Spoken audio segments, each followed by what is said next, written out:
latest International Monetary Fund IMF report on Guyana validates the government's efforts, so says Minister of Finance Winston Jordan. Today we take a closer look at the report and its implications for Guyana. The IMF is International Monetary Fund. That's what their acronym stands for, and they're part of what are called the Bretton Woods institutions, because so named after Bretton Woods, which is a town in New Hampshire, and they were established in the post-World War II to bring stability to the international economy. And the sister institution is the World Bank, and they were established around the same time to help in the reconstruction of economies that were destroyed in Europe. The IMF has evolved over time to take into account all those countries that were colonies and became countries as they became independent. So the IMF now roughly has about 190-something members. One of their articles was called Article 4, and that article provides for consultations by the IMF team for every single member who is a member of the IMF, annual consultations. It can be more frequent or less frequent, but annual consultations where a fund team will come to a country and examine economic and other progress. Indeed, it used to be substantially on the economy and on the monetary, because after all, that's what the IMF was originally set up for: monetary stability, exchange rate, and so on. But over time, it has evolved into significantly other areas to do with issues such as poverty, governance, women, and so on. So the IMF has really come of age, so to speak. They are necessary. They are internationally well known. And once you get the stamp of approval from the IMF, all donors, bilateral and other multilateral, will look at that as a means. It's like getting a AAA rating. Okay, if you got a AAA rating, you can go to the markets and borrow at cheaper rates. If you don't have a AAA rating, then the rates, you're deemed to be a risky client. And if they're going to lend you, it's going to reflect the risk. So your interest rate will be higher than mine if I have a AAA. So once you get the so-called stamp of approval from the IMF, then bilateral and international donors will see that as an indication of progress and development in the economy. So the IMF was here for a 2-week period, the regular team, and then later on in the mission they were joined by 2 top officials from the IMF, Mr. Alexander Tombini, who's our executive director. He's actually the executive director for Brazil, right? And that ED always comes from Brazil. But we happen to be in that constituency along with Trinidad and some other countries.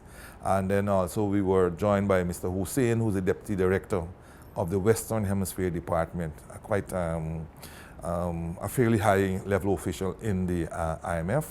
And together, they also looked at the state of the economy and in other areas, such like anti-money laundering, what we are doing on that front. They looked at governance, constitutional reform, the workings of the National Assembly, the workings of the Integrity Commission, and so on.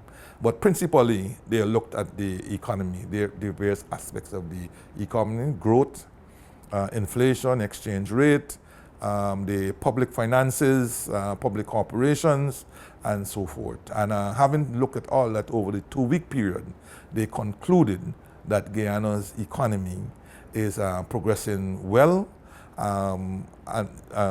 prior to us achieving force oil.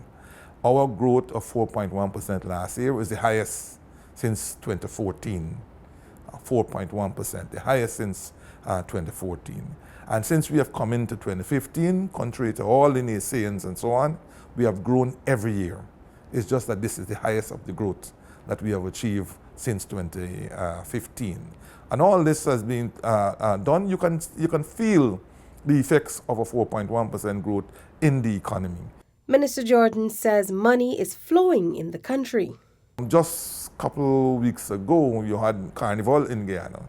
And over that 1 week, there wasn't a single complaint about money not flowing and so on. Everybody was smiling, from the cook shop, the side vendor, the taxi driver, everybody, even the private sector was moved to indicate that indeed things were happening in the economy.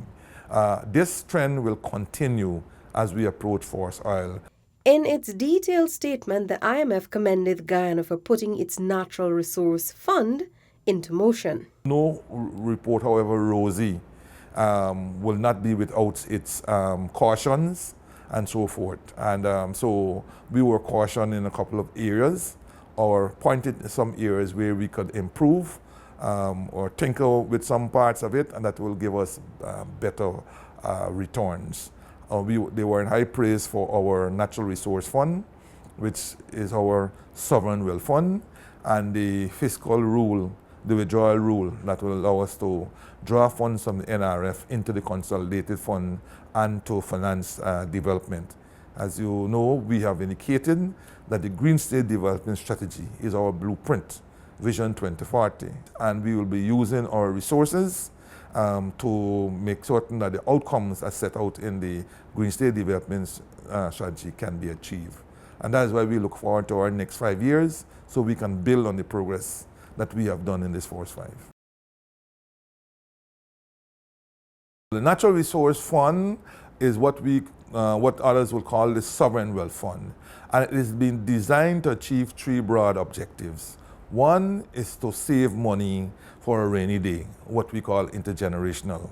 All right, so the resources we are using today, we can't consume all, right? We have to save some for generations to come. 2 is to deal with stability issues. You know, oil prices, we don't control oil prices. So we are at the mercy of the international market. So today it's up, tomorrow it's down. Indeed, I heard, for example, like gold. Gold prices are trending upwards finally after a long period. And in that regard, you get more revenues now. The problem about that is that if you plan your development based on the rising revenues, when the prices fall, you're likely to be in serious trouble. So we're saving some also to stabilize development, so you don't have to close down all these projects that you would have started, because as we say, the price has bottomed out, which means it has been lowered. So you could draw on the fund to for stability. And the last part has to do with developmental, which is in the context of the Green State Development Strategy, we will be setting aside monies to deal with infrastructure issues, human development issues, and other issues of concern to our society. So, and that monies will be, so let me back up a little bit. So all monies intended for the Natural Resources Fund from our petroleum and gas resources will go directly to the Natural Resource Fund. It won't be touched by the human hand, right? It gets straight into the Natural Resource Fund. And the fund is set up with what is called a fiscal rule or a withdrawal rule that determines how much can be withdrawn at any one time. Once that is determined and once it's approved by the Parliament. So it's not a case where the government can just sit down and say, oh, we can take 50 million out of it or 200 million out of it. There's a rule. And regardless that there's a rule, Parliament still has to approve the withdrawal of that amount. Once that approval is made, the withdrawal of that amount goes into the consolidated fund. Okay? And specifically, it has to, the projects that will use that funding have to be targeted. In other words, the Parliament has to approve the projects that will use those funds. So again, you can't wake up overnight and you went into some political district and they said they want three cows and 4 horses, and then you run to the Natural Resource Fund and you draw the money. Minister Jordan explained that the fund will not be managed by any one person or body. This fund will be managed by different committees. We have the macroeconomic committee that will be setting the targets and so forth, and the Bank of Guyana, with assistance, will be responsible for managing the thing. There's a big oversight committee, 22 members, drawn from all strata of the society, who will be oversighting the fund to make certain that everything is done above board, and to also provide reports on what they feel that could be done better about the fund. 22 members across the society, and including representatives from all 10 regions. The importance was that, one, we wanted not to make the same mistakes as others who enjoyed oil or similar wealth derived from whatever resource.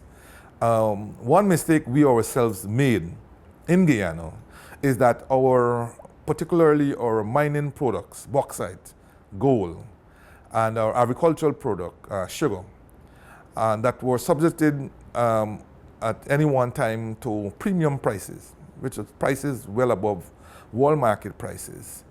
Instead of saving some for a rainy day, we ate all out.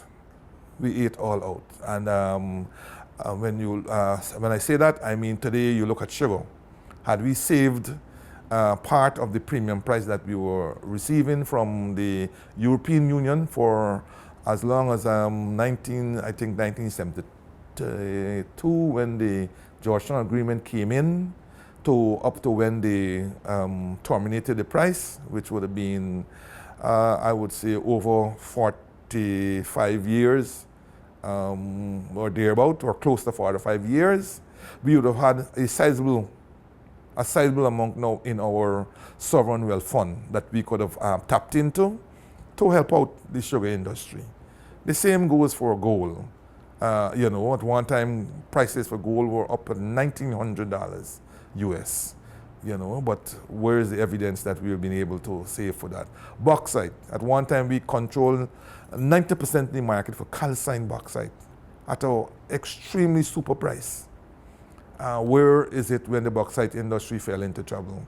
We had ate out all the money. We had consumed it all. So learning from those mistakes, we decided up front, and it was the president no less than the president, who was adamant that we have a natural resource fund in place before oil, the first drop of oil. The Minister of Finance assures the nation that the government has an effective management plan in place. He advised that we put together a green paper.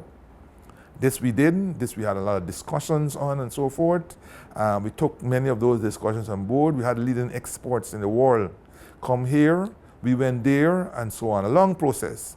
And finally, we got what we got into the National Assembly in January of this year. It's rather unfortunate that the opposition, in their typical fashion, never turned up to be part of the debate. But our economy cannot come to a standstill because one petulant party doesn't want to dance or participate. Okay? We went ahead, and the good thing is we have had kudos all around for the type of bill that we have passed. Mr. Jagdeo, in his usual style, he told the fund that he will scrap it. Now, I didn't know he was running for president, but he will scrap it if his government, if the PPP got back into power, which was a rather unfortunate, I understand, thing to be heard, because I heard there were exchanges on it. I know the private sector. We met the private sector, I think a month or two ago, on their participation on the management of the sovereign wealth fund. We exchanged views on it. I cannot say that there was a negative view on how we are going to manage that fund. Okay, Mr. Jaglo's preference is for all this money to go in the consolidated fund, a typical black hole, because as people know, the consolidated fund is an all-embracing fund. When monies get into the consol fund, it's fungible. It's not earmarked for any particular thing. Once monies are in there, it's fungible, which means it can fund any expenditure, any eligible expenditure of the government. And putting monies in there and then trying to get it out back to the Natural Resource Fund has been tried by a couple of other countries with very little positive effect. So I think we have a more than credible way of making certain that monies are saved. And beyond politicking by the opposition leader, I would suggest that there will be a lot of noise if any attempt is made to remove some of the stringencies or any of the stringencies that we have on the monies going into and coming out of the Natural Resource Fund. Prior to 2015, getting information out of the government was worse than pulling an eye tooth, and you know how hard that can be. In fact, at one time things had got so bad that to get even weather information, which will obviously come out from the Hydromet office, right? They had to get clearance from the office of the president just to give out Hydromet data. And that is how bad it was in terms of getting information from the last government. When I came to this job here as a professional economist and financier, knowing the value of information, and knowing from someone who attended the University of Guyana and how hard it was getting to get financial information, I decided to put an end to that. The average housewife or worker could expect better payment, and if that economy is growing in the context of low inflation, they could expect stable prices and so on. So for the average housewife,